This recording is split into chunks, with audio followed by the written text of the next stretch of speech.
Bwana, taarifa kuhusiana na Pacome Zouzoua ambaye aliumia kwenye mchezo dhidi ya Azam, mchezo ambao ulimalizika kwa Yanga kuibuka na ushindi wa magoli 2-1, na miongoni mwa magoli ya Yanga moja wapo likifungwa na mwenyewe Pacome Zouzoua. Bwana, taarifa inazungumza kwamba kiungo mshambuliaji wa Yanga Pacome Zouzoua atakuwa nje ya uwanja kwa muda wa siku 10 hadi 14 baada ya kuumia kifundo cha mguu.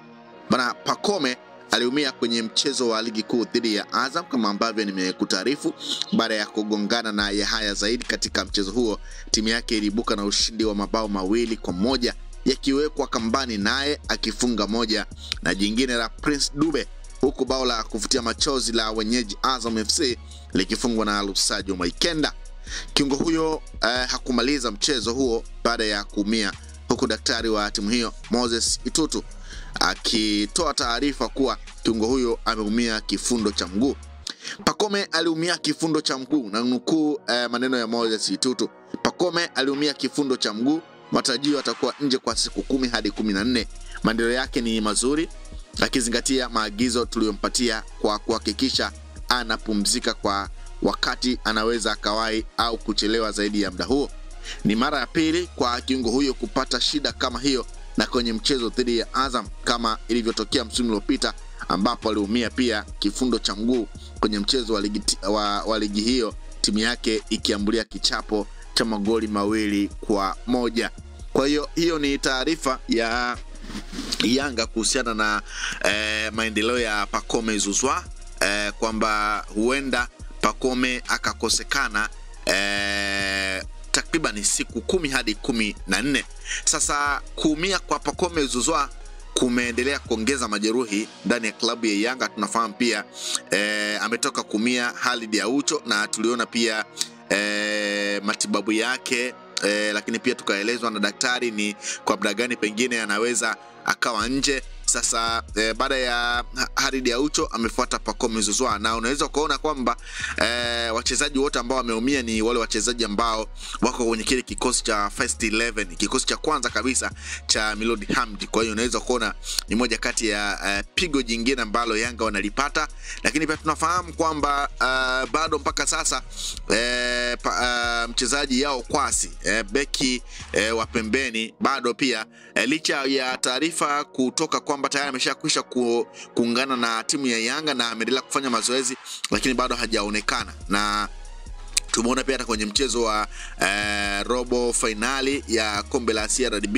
dhidi ya Stand hakuwa sehemu ya mchezo Yao Kwasi. Kwa hiyo Yanga wameendelea kuongeza majeruhi, lakini taarifa ni kwamba Yao Kwasi yeye yuko tayari, na huenda pengine kama kocha Milodi Hamdi ataona pengine nafaa kumtumia, pengine huenda tukaanza kumuona Yao Kwasi akirejea baada ya kuumia pia kwa muda mrefu. Kwa hiyo hii taarifa ya Pacome Zouzoua kukaa nje siku 10 hadi 14 ni moja kati ya taarifa mbaya kwa Yanga, kwa sababu tunafahamu kwamba Yanga wanakabiliwa na mchezo dhidi ya Fountain Gate tarehe 21, lakini pia wana mchezo hapa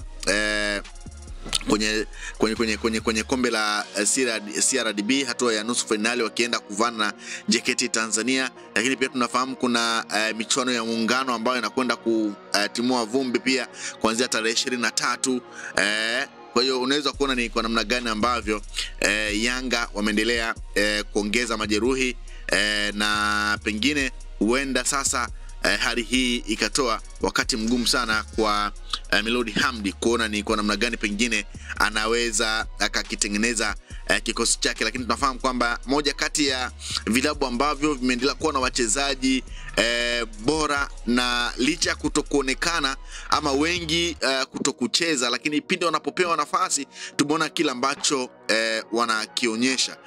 Ni moja hapo ni klabu ya Yanga ambayo imeendelea kuwa na wachezaji wengi na wenye viwango vile vile. Kina Dennis Nkane, moja kati ya wachezaji ambao wakipewa nafasi wameendelea kuonyesha makubwa. Kina Shua Boy, moja kati ya wachezaji ambao wameendelea kuwa nje, lakini wakiingia wanaonyesha makubwa. Dickson Kibabage. Kwa unaweza kuona ni kwa namna gani ambavyo Yanga wameendelea kujivunia wachezaji wenye viwango bora, licha ya wengine kupata majeruhi, lakini unaona kikosi kimeendelea kucheza vile vile. Yani hauoni pungufu lolote, licha kwa kuna mechi nyingine unaweza ukaona pungufu la Khalid Aucho, Pacome Zouzoua, lakini hizi mechi za kawaida unaona kabisa kwamba Yanga ni ile ile. Kwa hiyo ni moja kati ya taarifa ambayo nimeona nikujuze pia kuhusiana na hali ya Pacome Zouzoua ambaye atakaa nje kwa siku 10 hadi 14 akiendelea kuuguza majeraha yake ya kifundo cha mguu. Kwa hiyo taarifa iko hivyo kwa wale ambao pengine walikuwa wakijiuliza kwamba pengine Pacome atarejea lini na hali ya Pacome ikoje. Hali ya Pacome iko hivyo, atakaa nje kwa siku 10 hadi 14. Kwa tunasubiria pia kuona baada ya hizo siku 10 ama 14 pengine kumuona Pacome akirejea, ama pengine kuona siku zikoongezeka kutokana pengine na namna ambavyo atarikava. Kwa hiyo ni moja kati ya taarifa ambayo nimeona nikujuze kuhusiana na hali ya Pacome Zouzoua ambaye aliumia kwenye mchezo dhidi ya Azam, mchezo wa ligi kuu soka Tanzania bara. Usisahau kusubscribe, like na kubonyeza alama ya kengele. Asante.